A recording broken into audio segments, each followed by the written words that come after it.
Thanks for stopping by. It's Monday, May 18th, 2020. Today's topic is money, just like every Monday. So let's get right into it. No gimmicks, no BS, just straight money talk today. So look, as you can see, money is everywhere. I know a lot of people are struggling right now. I know the economic situation has really changed things for a lot of people. Some people have lost jobs.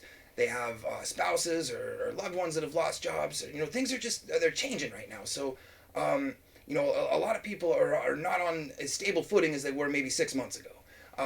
But you still have to realize, though, that money is still everywhere. People are still making money every day. They're buying things and selling things.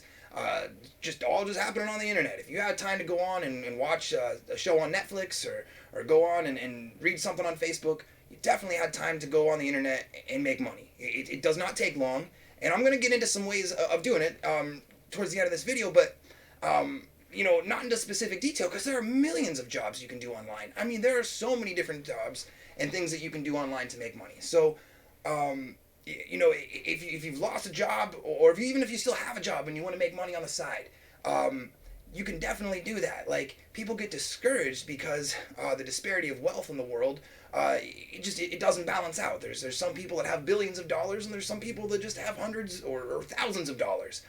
But look, the money's still out there. The people with billions of dollars, they're not just sitting on it. They're pushing it around, and they're spending it. They're hiring people. They need jobs done. They need work done. So go get that money. Don't sit around and complain about other people having things that you don't. Go get those things. I mean, if you want money, you gotta go get it, man. You gotta wake up and get that cheddar. So listen, let's talk about it.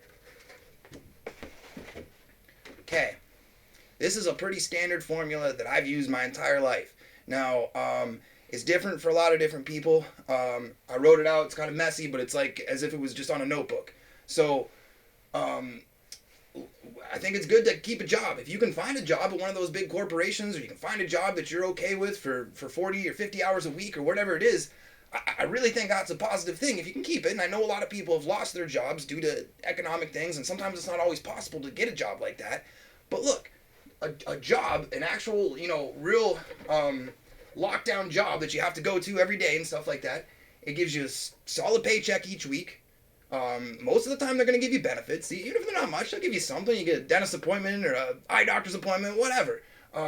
Then you also get friends. You get friends too. You get coworkers. You get people that you can interact with, and they give you ideas. You give them ideas. It helps rather than just like trying to work specifically and exclusively from home, because you lose out on that social constructivity that you really need in life. So that's just a regular job. A lot of people have them. A lot of people lost them. Let's get into the other things you can do if you have a job or if you don't have a job. This is like gig and labor work. And it can be anything. Like I said, there are millions of different gigs and jobs out there. But for me, I mean, I've done things like lawn care. I've done writing, home or office cleaning, sales jobs. You can pick up a short-term sales job for a weekend if somebody has a convention or a conference, or they need something done. I know things are different now because of all the coronavirus stuff, but just in general, they might still need a phone salesman to sit on a hot seat for 20 hours a week or something like that. Jump on it, make that money. Like, it's out there. You can do anything, all of this stuff. So that's why I put it kind of into two categories. There's gigs and there's labor. You can use your own sweat. That's fine. Go out and mow some lawns, whatever. Or you can, write and do sales and just work right from your home. So,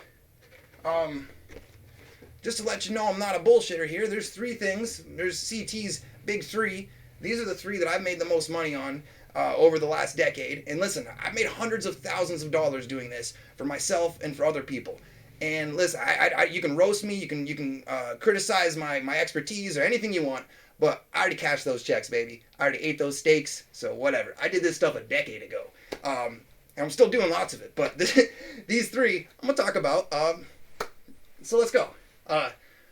Marketing. I actually started a small marketing company with a friend of mine from California. I worked out of my parents' bedroom. This was 7-8 years ago. I think I was 25 when I started it. I'm going to talk about this in a little bit, but this marketing company made a lot of money for myself and my business partner. Now, he owned more of it because he fronted the money, but he said, hey, man, I need a salesman. I need somebody to sit on a hot seat every, maybe 20 hours or 30 hours a week. I'm like, okay, I'll sit down and make some sales. We'll get into that in a little bit. Event management. Of course, Clark Ball. You know my stories from Las Vegas and event management there. Hey, look, I started Clark Ball when I was 19, 18, I don't know. I can't remember how old I was when I got the first Clark Ball LLC, but I had an LLC. And I wasn't my only one, and it is not my only one. So you can start businesses. Just go to LegalZoom. Take $500, $600 out of your savings or something like that, and just go start a business. Punch your ticket to the show, and get your money. Okay, and then the third one, which I've talked about a bunch, and I'm not even really going to talk about today, is writing. Just everything that you've ever read had to be written. I'm sorry, it had to have been written by somebody, or a robot or something. Someone had to write it. Look at nutritional labels, technical writing, instruction manuals, everything, every book, every movie. Somebody had to sit down and write the darn thing. Why not you? Go get your cheddar, man. Okay, now, we got these big fish clients. This is what I was talking about in the three topics. Okay. How do you retain and find big fish clients? Okay, it's tough. It's tough. Sometimes it takes 10 or 20 sales meetings, emails, phone calls. But look, you have to have the confidence and the courage to go for big clients. You have to have the confidence in yourself to go after those clients that are going to make you a lot of money.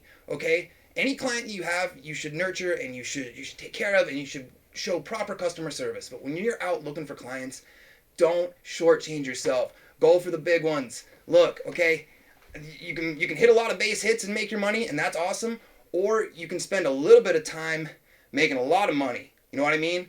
A lot of time making a little money, or a little time making a lot of money. So that's where I'm going to get into big fish and that marketing job I told you about that I worked from my parents' bedroom. Okay, this was, again, 7 or 8 years ago. Started a company with a friend from California.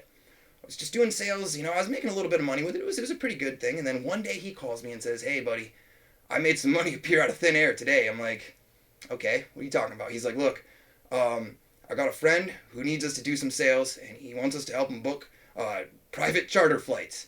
I'm like, oh. He's like, yeah, like the people who are buying them, they're really rich. Okay, they're booking charter flights across the world and across the country. So I'm gonna give you this list, and you really got to take care of it. Okay, and I'm like, okay. So I look at the list. It is filled with millionaires and billionaires, and I'm not fucking around with you. I'm not bullshitting you, okay? I'm looking down this list in my parents' bedroom as like a 23, 24-year-old. I can't remember exactly how old I was.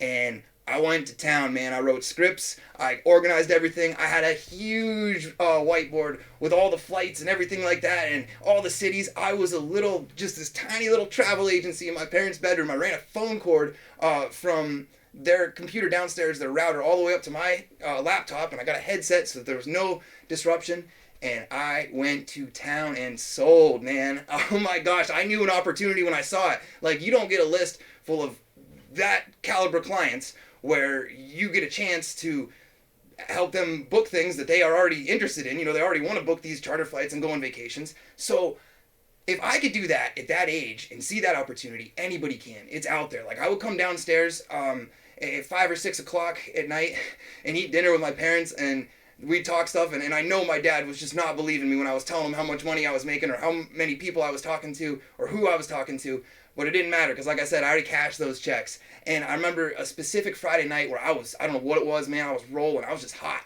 And I called off on my regular job. I worked at a retail store. I was like, I can't come in tonight. They're like, okay, fine. I was right back on the phone, and man, I think my record for making money in one day there in my bedroom was just about $1,200 or $1,300. It was something around that. I can't remember exactly, but like, look, that's one day. One day sitting in your parents' bedroom. Come on now. Look, the next thing we got to get into, and let me check the time.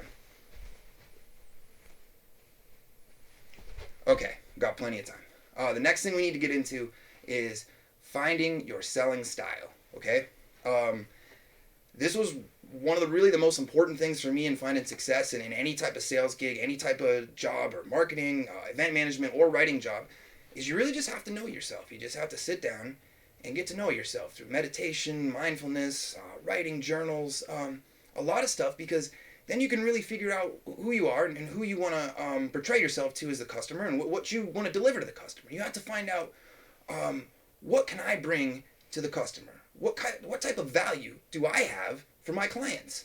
Because if you don't know what type of value you have or what your skills are or what you bring to the table, it's going to be hard to convey that to a customer. You know what I mean? So just take some time and sit down and find your style. It's not all about looking sharp. It's not all about, the way your hair is or anything like that. It's all, I've sold things with all sorts of different people, and like I've sold, stuff with people who aren't dressed nice. I've sold stuff with people who are dressed very nice. And everybody's found a different level of success because they know who they are. Okay? So just find out who you are, and I think you can have a lot of success in your sales that way. Okay, so the last one here we're going to talk about, I'm going to tell you about the best salesman I ever witnessed. Okay? Now, I've sold, like I said, I've sold a lot of people, and this was a decade ago. This was 10 years ago that I met this person. We're going to call him Rowdy Rick, the Furniture Phantom. Listen, I started with this guy, I haven't talked to him in probably a decade, but I started with him at the furniture store on the very same day. Okay?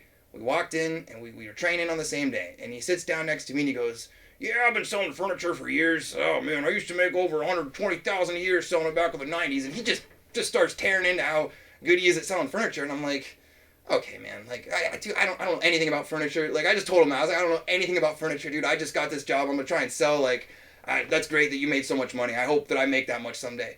Well, anyway, he was a lot cooler than that. The reason he was such a good salesman is because he knew his style. And he would say things to the customers, like, he got people to break down their walls so quick. He would tell them a joke. He would whisper something to them. He'd be taking them along and showing them mattresses, and they'd be tense. All of a sudden, he'd make some just dirty joke, and all the other salesmen, we'd look at each other and go, "Oh my gosh, he's gonna get run out of the store." All of a sudden, these people would just bust out laughing. And he had all these tacky ties. Every day he wore a tacky tie, like a silk tie, with just all this just random stuff on it, and like he's like, "I get them for $3." And I'm like, okay. And he had all these random tacky suits, like the ones with the things on the elbows. And like when he came to the store, nobody wore suits or ties. They didn't require them. And this guy was so good that they had him train me. The manager listened to him for like 20 minutes and like, "Why don't you just train Clark? Because you know a lot more than I do about furniture." And then after I don't know, it was like maybe 2 or 3 weeks, all the men started wearing ties and jackets because they saw how good he was doing wearing ties and jackets. He knew who he was. He didn't care. He was there to get his cheddar. And that's why I call him the Phantom, because sometimes he just wouldn't even show up. It was he smelled like cigars, and he was drunk a lot of the time, I'm pretty sure, because he smelled like booze or whiskey. And he was just this rowdy dude that always had a ridiculous story. But he knew who he was, and he was always at the top of the list. We go in the break room, the whiteboard, there he is, right at the top. And he was so helpful. He would help everybody because he was so blunt. He'd come up and he'd just be like, "Hey, Clark, man, look, that's not working for you, buddy. I wouldn't wear that tie anymore." I'm like, "Oh, okay. Thanks, dude." He's like, "And listen, don't try to sell those cheap tables." "What do you mean? $100 for a table, buddy? Go get yourself a mattress. $8,000 for a waterbed. Come on now. That's the commission you need." I'm like, "Oh, yeah, thanks, buddy. That's good advice." So look, just find your style. That's it. Find out who you are and go make money, because it's everywhere. It's everywhere. I want to pull that card back up. Oh, found it. Look at that. Money is everywhere. So that's it for today. If you have any questions, if you want help with anything, email me at clarkballevents@gmail.com, and let's talk business. Much love and respect to everybody. We'll see you tomorrow for the basketball special.